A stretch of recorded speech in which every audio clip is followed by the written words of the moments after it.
Yeah, how's the hair? Is my hair okay? Is it? Is it? What you mean we're live? What? Hey, didn't know we were live. What's happening, social media? Hope you've had a good week. It's been a busy one in the social media world. On today's show, the Twitter news. You know what I'm talking about. Snapchat gets a redesign. Messenger is testing something very cool that may be relevant to your website. Instagram Stories finally allows me to do something I've been wanting to do for ages, and much, much more. So let's jump into the show. Let's start with the news that we're all talking about this week. Twitter, worst best secret of all time, when they started testing to a small bunch of people 280 characters per tweet as a limit, have rolled it out to everyone. So we now have 280 characters for our tweet. So we don't need to be crafty with our wording and try to squeeze everything into 140 characters. We have all the space in the world. Now, one might argue that the content that typically gets the most engagement is probably somewhere between 120 and 200 characters anyway. So let's not get too greedy, folks, and feel the need to fill every tweet with 280 characters. But it's there for us all. You may hate it. Personally, I don't like the idea of 280 characters in Twitter, but it's here. So one needs to embrace the change.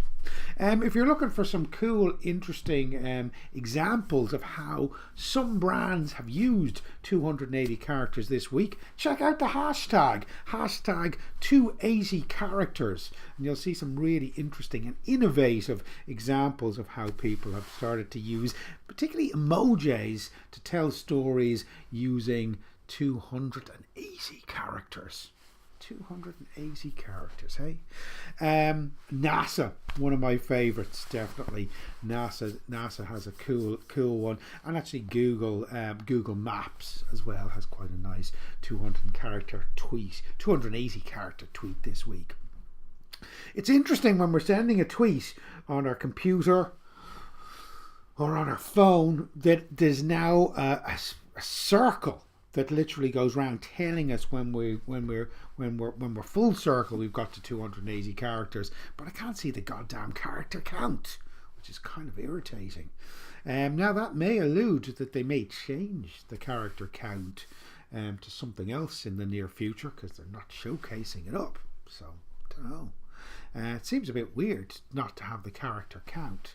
There is a Chrome plugin if you plan a lot of your tweets on your desktop computer. There's a Chrome plugin that will actually tell you how many characters you're using as you tweet, just in case that's causing you stress this week. So 280 characters is now the norm for a tweet.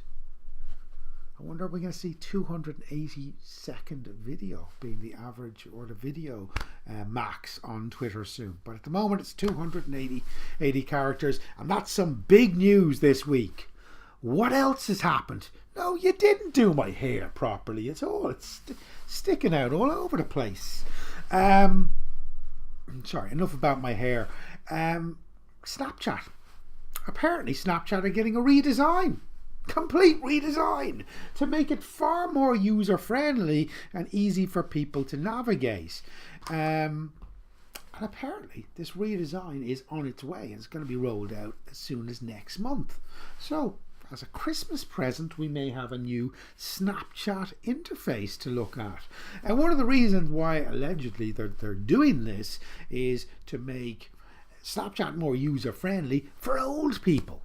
So I think in the past, one of the reasons why so many, maybe older people haven't embraced Snapchat is they found it a nightmare to navigate. They didn't understand where things were.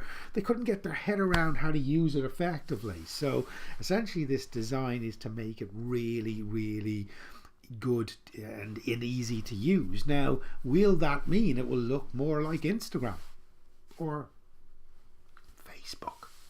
Heck, they look the same now anyway. But it'll be interesting to see what this design is. It seems like they're betting on trying to increase their user base, get more older people using the platform on a regular basis, and that seems to be a tactic that they're definitely looking to do. So look out for the new Snapchat redesign coming to your mobile phones apparently next month.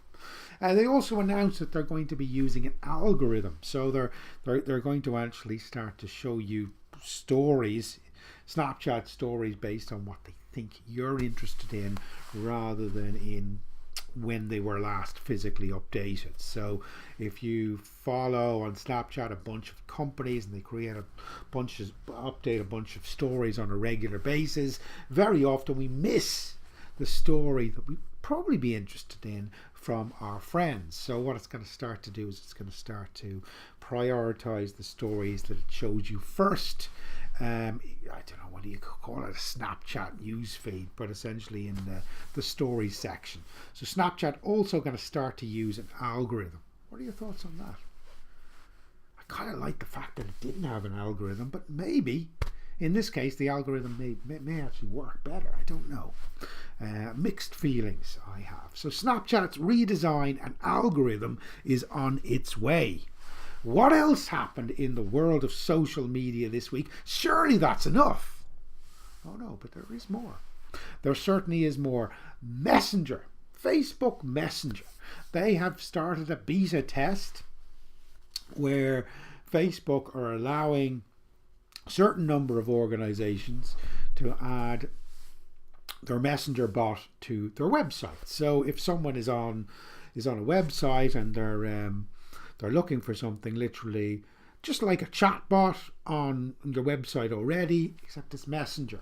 So the ability to add messenger and integrate it with your website so people can talk to you as they're perusing your latest dresses or fashion items or whatever you're selling, and potentially use your automated Facebook bots to literally answer their questions on your website and help convert more sales. Seems pretty cool, makes perfect sense, and I do think messenger plugins on websites are going to be a very, very important thing for us to have in the near future. So Facebook rolling out an official version. I know the Facebook ads guru John Loomer, JOHNLOMMER.com is his website. So johnloomer.com, I know he has a Facebook Messenger bot literally on his website, so you can see how it looks. And I know a lot of the airlines have are part of this beta trial. I believe KLM are one of the companies on this trial. So it looks like messenger integration with your website is something that's coming very soon, as they've rolled out this official website beta test. So there you go. I think that's great news, really great news. And I think Messenger is going to become a big deal. In fact, actually, while we're talking about Messenger, I did notice, I think it was this week in the UK, if you happen to be in the UK, this is relevant to you, Facebook have rolled out the ability to actually, I suppose, peer-to-peer money exchange. So using Messenger to actually send your mate €20, I owe someone €50 from last night. £50, wouldn't it? £50 from last night for that big session we had in Newcastle.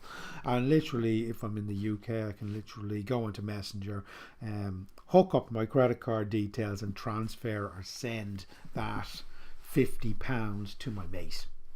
So that functionality, it's been in the US for quite some time now.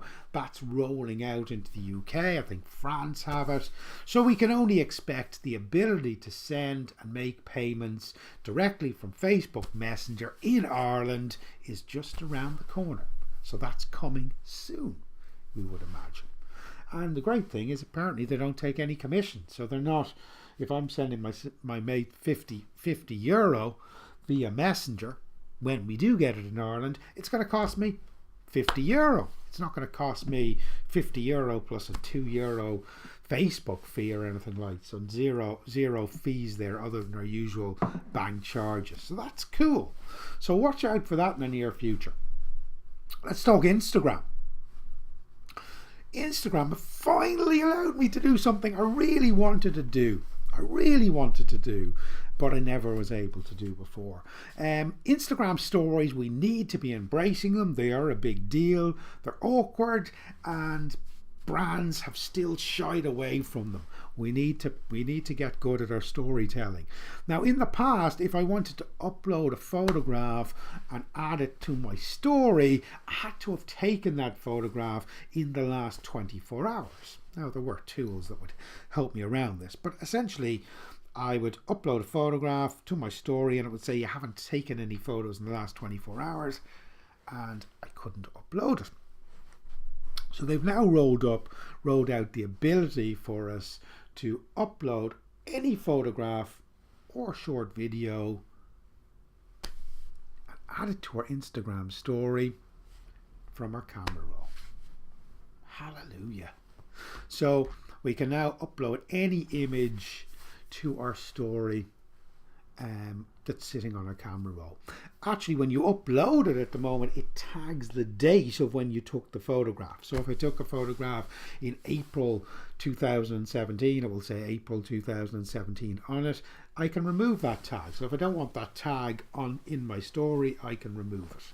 And I can edit the photo just like I can any photograph on Instagram stories. The size is the same and so on. So the ability to upload any image on my camera roll and add it to my Instagram story, brilliant. Easy, happy days. Thank you very much, Instagram. Something else that they've announced this week, now I don't see it yet. If you're using Instagram on your desktop just to, I suppose, to consume stories and to like and to comment on things, or maybe even to search things, there's now the ability to access your saved photographs on your desktop. And why that might be quite good is if I am saving content that I see on Instagram on my phone, maybe it's research, maybe it's social media ideas, maybe it's content that essentially I want to replicate, or even an update that I might want to use in a blog post or whatever it might be. It's now making it easier for me to go in, look at my saved images on my desktop, and potentially edit them and use them from there. So that's quite a nice feature, but I don't have it yet. But essentially they're rolling out the ability to access your saved photographs on your Instagram desktop version. Cool. I'm going to turn over the page here. I don't think I have a whole heap more to say. You'd be delighted to know, because that's quite a lot of news this week. Pinterest, apparently, I haven't looked into this one in mad details. They're rolling out the ability to be able to split your boards. And what I mean by that, say I have a board for kitchen ideas. So kitchen ideas board on Instagram, I can split that board into different sections. So I can have ovens and kitchen furniture and kitchen appliances, and I can segment my board into more bite-sized chunks. So that function is rolling out as well. So that's about it for this week. So this week we had Snapchat's redesign, the big Twitter news, 280 characters on Twitter now. We had Facebook Messenger bots rolling out on our websites as a form of, I suppose, live chat and even automation. So that's pretty interesting. What else do we have? We had Instagram stories update where we can upload any image now from our camera roll, and a little bit of Pinterest news, and also the ability to, in the near future, hopefully to make those peer-to-peer payments to our mates via Messenger in Ireland, because we can do it in the UK now. App of the week. What is the app of the week?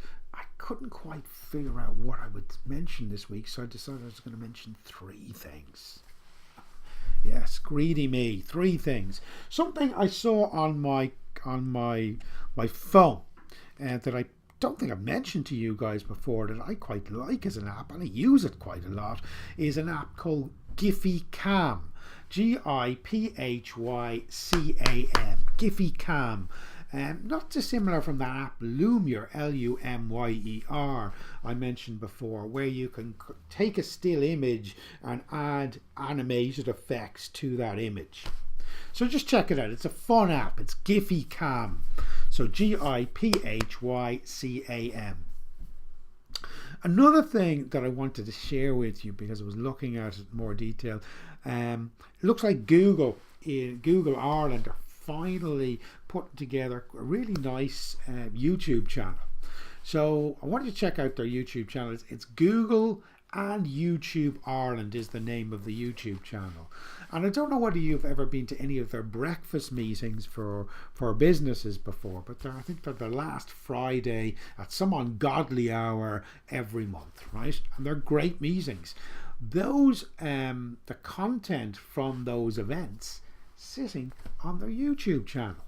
So if you missed the last breakfast briefing in Google HQ, which was the end of October, I believe, I think it was the end of October, it's sitting there, 42 minutes worth of incredible content about Google and Google products that would help your business, sitting there for free on their YouTube channel. So check it out, Google and YouTube Ireland's YouTube channel. Then the last thing I saw, which is a website I've been playing around with, and this website's called let'senhance.io. It's an Estonian company, let'senhance.io. And essentially what this Let's Enhance does is it allows you to take quite a heavily pixelated photograph, drop it in to Let's Enhance, and it improves it. I think it makes it 4 times clearer than it would be. I think it's 4 times. So essentially it turns your Nokia 6330 photos that don't look very good anymore into photos that look a lot better.